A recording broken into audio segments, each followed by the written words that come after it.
Hey guys, today I'm going to be showing you a trap called the fishing pole trap, and without any further ado, enjoy the video.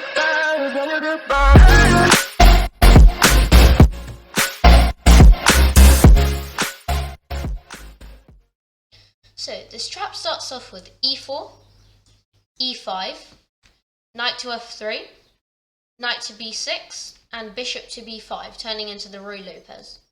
So as you can see, white is already putting pressure on this pawn on e5. But you don't care about that, and you play knight to f6, now attacking the pawn. I mean, in some variations, white does take the knight, and after you take, let's say the knight takes pawn on e5, then you play queen to d4, which is now threatening to take the knight and the pawn, and black will be winning. So now, in most variations, white's castle's kingside.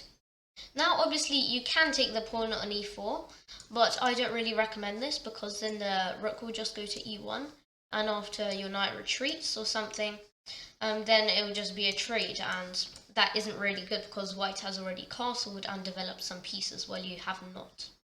So you can obviously take the pawn on e4 if you want to be a bit risky, but I don't really recommend it. So in the fishing pole trap, you have to move your knight, not to e4, but to g4, now putting some pressure on the pawn. This, in theory, is not a really great move, but if you're a beginner and want to learn some new traps that you could trick your beginner opponents, then this is a really nice trap for you to learn. So there are a few variations. The knight might just go to c3, or the bishop might take the knight on c6, but in this position, white has to play h3. Here's why. So obviously you must have noticed that we didn't just move that knight to g4, so white could just play h3 and scare away our knight again. So now in this position, you have to surprisingly play pawn to h5. So here is the idea.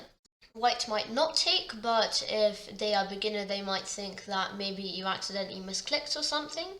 So they might just take the knight and think it's just a free piece. But then all you have to do is take the pawn on g4. You can already see that there's already a deadly file here, which you might be able to use.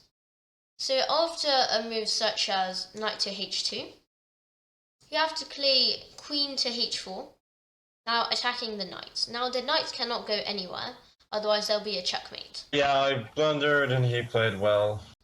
There are a few variations here. First is f3. Then you have to play g3, not paying attention to the knight there. Now you are blocking the king's escape to f2.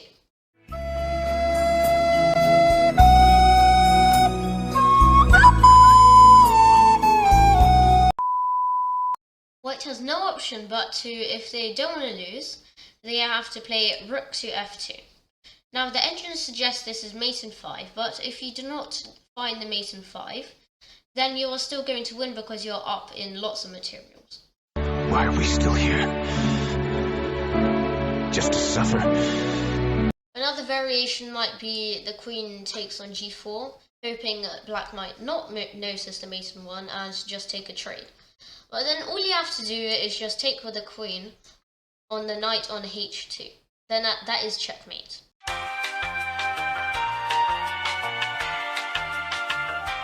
So, let's pretend you are white in this position. White's biggest mistake was taking the knight on g4, so obviously you cannot take it. Now, all you have to do is just ignore the knight and maybe develop your pieces. Maybe knight to c3, d3, bishop to e3. Just developing your pieces and not looking at the knight.